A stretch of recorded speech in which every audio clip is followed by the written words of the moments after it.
একটা মানুষ কখন ভালো থাকে? একটা মানুষের অবশ্যই কখনোই সারাটা জীবন বা পুরোটা সময় খুব সুন্দর কাটে না বা ভালো কাটে না। হয়তো কোনো একটা সময় তার খুব আনন্দে কেটেছে, ভালো কেটেছে। সেই সময়টুকু ধরেই কিন্তু সারাটা জীবন ভালো থাকার চেষ্টা করা, ভালো থাকার অভিনয় করা। কি ঠিক বললাম তো? আসসালামু আলাইকুম ভিউয়ার্স, সবাই ভালো আছেন তো?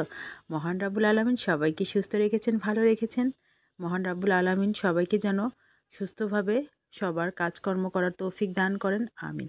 মহান রব্বুল আলামিনের কাছে শুকরিয়া আদায় করি যেন আমিও সুস্থ আছি, সুস্থ থাকি।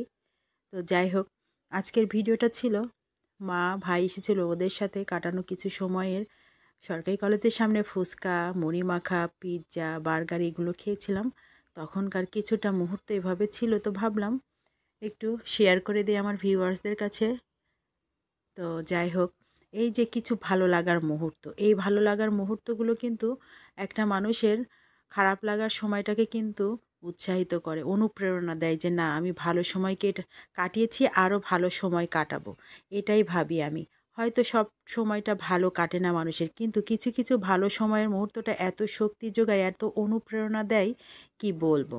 তো এই জন্য ভাবি যে সবার জীবনে হয়তো এরকম সময়টা আছে, সেটার ওপর ভিত্তি করে একটা মানুষের কষ্টের সময়টা পার করে, আবার পরবর্তীতে এমন একটা সময় আসে, সেই আশাতেই কিন্তু সবাই থাকি। আমরা আশা নিয়েই বেঁচে থাকি। তো আজকের ভিডিওটা কেমন লাগলো? একটু বড় বড় কথা বললাম। অবশ্যই ক্ষমা সুন্দর দৃষ্টিতে দেখবেন। সবার সুস্থতা কামনা করি। আল্লাহ হাফেজ।